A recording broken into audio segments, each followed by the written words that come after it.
Good morning, good evening, whoever you are, wherever you are, whatever you might be doing. We wish to welcome you to the Silverlight Show. The Silverlight shines to illuminate that which lies hidden in darkness. For those of you tuning in today, we welcome you in. 2012. What an interesting time to be alive. The world was still buzzing about the Fukushima radiation disaster. The silver screens were full of disaster movies. And there was an ancient prophecy kicking around that signaled either the end of the world or some sort of shift between ages. The Mayan calendar. Yes, it predicted the world was going to end in 2012, or at least this cycle of the world. Most people, all these years later in 2022, have dismissed this possibility. I wish to submit a hypothesis. The Mayans were right. Oh yes, the world did not come to an end. Unless you want to get into some sort of spiritual, metaphorical kind of thing, in which case, how do we quantify all the children that have been born since that time? But no, the Mayans were right in saying that the age would cycle. For those of you who are a little bit older, just like Silverlight, you might remember a time when politics were not quite so balkanized. Now, by balkanized, I mean there's two, if not more, factions in almost every country, and they're both tugging over the middle. This has amped up radically since 2012. Now, 2012 was an election year in the United States. And there was controversy surrounding it, but nowhere close to what we had in 2016 or in 2020. In Canada, well, locally, we had Mayor Ford running around doing some pretty crazy stuff. And I'm not going to speak ill of somebody who passed away in such tragic circumstances, but the people still loved him. And his brother now, so doesn't make sense to me. They're competent speakers, yes, but they're not exciting. They don't invigorate people. Say what you will about the 45th President of the United States, he can at least get a rally going. Now, I don't find him a particularly engaging speaker either, but at the same token, he's much more polished and much more refined than either of the Ford brothers. Back to the prophecy, though, 2016, I remember the big, I don't even know what to call emotion. It was a two-sided emotion. On the one side, the Democrats were screaming, "Oh no, we lost." Yeah, you probably could have picked a better candidate than the one you did, who is the best friend of the other candidate. And on the other side, you have the 45th president, who I'm not even going to attempt to detail his scandals here. The world has kind of gone to hell in the meantime. We've had famines, droughts, wars, rumors of wars. I mean, right now we have Russia threatening NATO that if they take any more members, that they're going to strike. Russia has threatened this before, but not when they had an active war going on against Ukraine. Russia is threatening Turkey, which puts Turkey in an interesting position since they own Russian equipment and US equipment. And I'm willing to bet the Russian hackers are good enough to disable that same equipment, just like the United States can do, and put the Turkish Air Command out of commission for at least a little while. Hope they don't, but that's the choice Turkey has chosen to go down.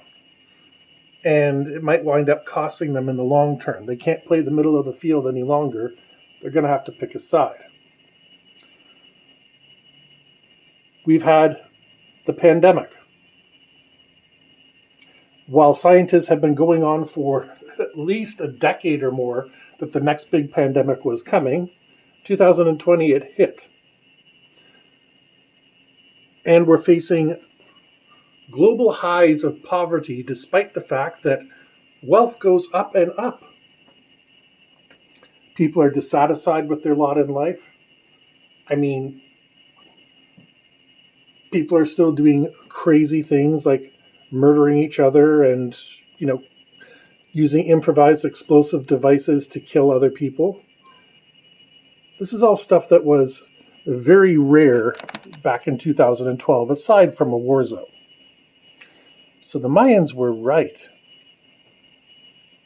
Now, people often bring up the fact that, why did the Mayans stop the calendar at 2012? Well, very simple. Imagine you're a king in Mayan times, and you've got scribes, your subjects, carving out calendars. And they're carving out a calendar 500 years in the future. What kind of ruler is not going to say, hey, you guys don't have something better to do? I'll find something for you to do. There's other projects you guys could be working on other than this calendar. I'm sure my son or my grandson or whoever can work on it later. So from a sheerly practical perspective, it made sense for the Mayans not to worry about carving dates 1,000, 2,000 years in the future. It simply did not concern them in the here and now and did not offer any survival benefits. The knowledge was there. It was being retained. It only makes sense from a practical perspective to concentrate their efforts everywhere other than that calendar. We have evidence of that in our own history. Julius Caesar reformed the calendar. His adopted son, Augustus Caesar, had to reform it again, and Augustus's nephew, Claudius, had to change it yet again. That's because calendars are finicky things. The Mayans had a pretty good system going where it would theoretically go on forever if you knew which cog to put into the next cog. It's really quite a brilliant calendar system. I admit I don't understand it completely. I've read the Popol Vuh, and their naming conventions mystify me. Not because they aren't good naming conventions. I understand the logic behind it, but I get confused between one dog and three dog and how their relationship is with one monkey and stuff like that. That's where it throws my logic off, because it's my Western mentality. And I freely admit that. If I sat down and decided to completely study it and put nothing else in my mind, I'd probably be able to figure it out. But unfortunately, I'm a child of my culture, which is why the Romans and back to the Sumerians make a lot more sense to me. Now, the Mayans made sense to themselves. As a matter of fact, they probably make sense to a lot of people besides me. But no matter who you are as a human being, the same practical considerations hold true. In the Western world, we came up with a calendar that will theoretically go on forever. Whether it's the Jewish calendar that I believe we're in the year 5790 something. I'm sorry, I always forget which year it is. And the Muslim calendar where we're in the 1200s, 1300s. But we all agree that calendar will go on forever in the future, barring some completely unusual event. But the curious thing is how right the Mayans were. We haven't suffered any world-ending catastrophe or anything like it, but what we have come across is a world-changing dynamic. It's not the system. The systems are the same that they were before 2012. It's the people. The people, for some reason, have become more radicalized. And that generally that happens in a situation where the zeitgeist is changing. The zeitgeist meaning the world view, the world spirit. And the world spirit is changing. So many people are being taken advantage of, whether through employment, whether through relationship, whether it be any of those things. Awareness is increasing. Did the Mayans see this? I'm going to gamble probably not. I'm going to gamble that the Mayans were just really good at math. And they were able to figure out every so many years when a cog changes, things happen. There's a lot of theories that skirt around this or directly approach it. There's the idea of the Great Year, when all the constellations turn around of about 25,000 years. And there are some scientists who are trying really hard to position that cycle with certain cataclysmic dates, which theoretically we're in the middle of. The last event happened about 13,000 to 12,000 years ago, so you don't need to worry about the next big horrible thing happening anytime soon. But revolutions and things like that, those go in cycles. In the 1830s in Europe, there was a whole lot of revolutions going on at the same time. Now, while the Mayan calendar did not specifically address that, the Europeans absolutely did. I forget where it started, but the French were in revolt, the Austrians were in revolt, the German states were all abuzz with different people, and they were all trying to accomplish the same thing: fairness. Those revolts got put down because back in those days, the king, the monarch, the ruler, whatever it was, still had pretty much a complete monopoly on violence, which they have maintained to this day.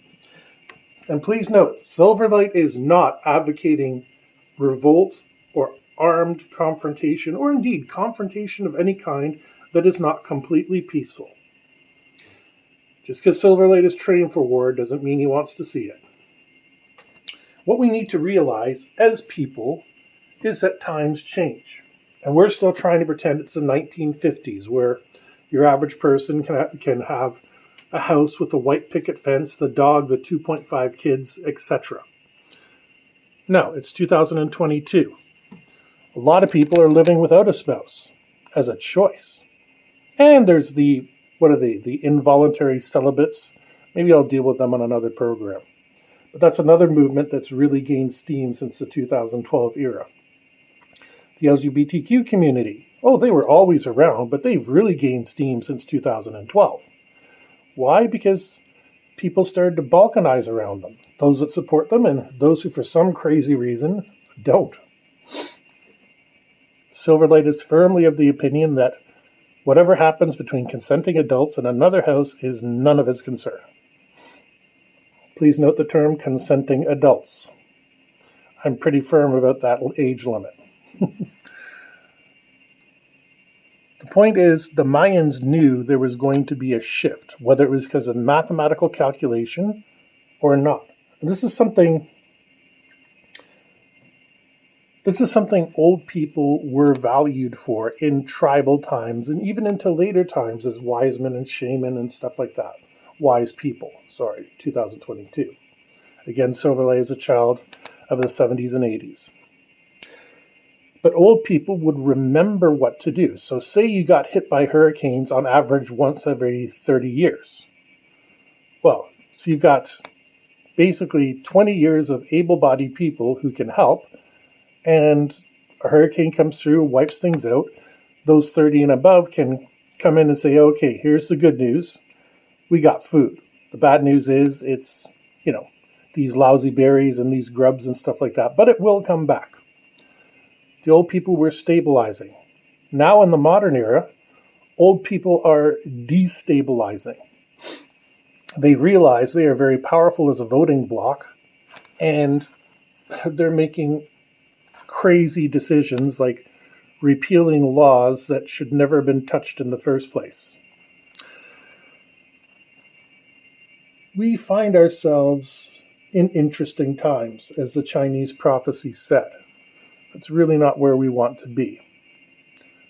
But the good news is, now that we've diagnosed the problem, we can start figuring out things to do about it.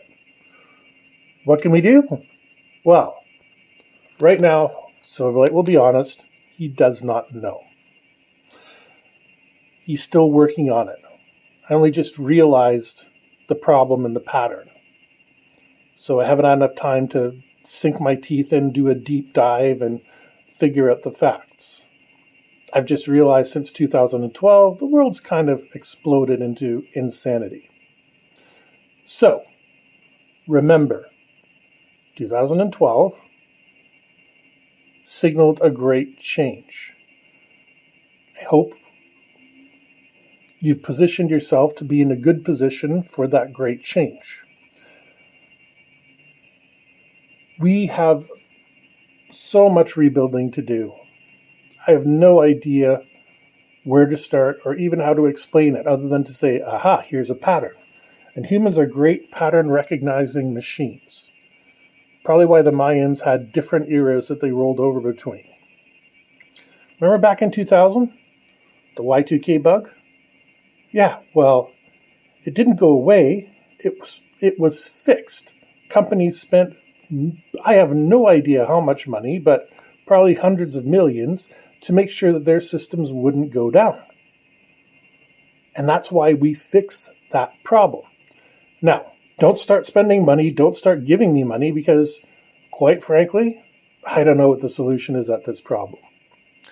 Give Silverlight some time. He's only just figured out the basics. But start looking, start paying attention, and start realizing it's not you. The world has gone crazy. And you know what? It was prophesized to do such. We'll leave you with that. We hope you enjoyed this episode of the Silverlight Show. If you did, please like, share, subscribe. Don't forget to go down in the description where you can buy one of our books. And that really does help the channel a heck of a lot more than a like or a subscribe does. And hopefully you have a fantastic day.